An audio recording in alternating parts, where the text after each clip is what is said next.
ஆறுபடை வீடும் அருள் வழங்கும் முருகா அருகே நீ ஓடோடிவா.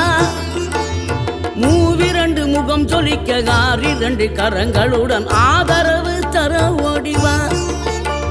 ஆறுபடை வீடும் அருள் வழங்கும் முருகா அருகே நீ ஓடோடிவா.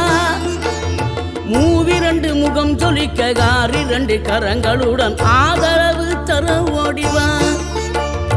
ஈசன் மகனே என்னை காக்க இங்க உனையன்றி வேறாரையா.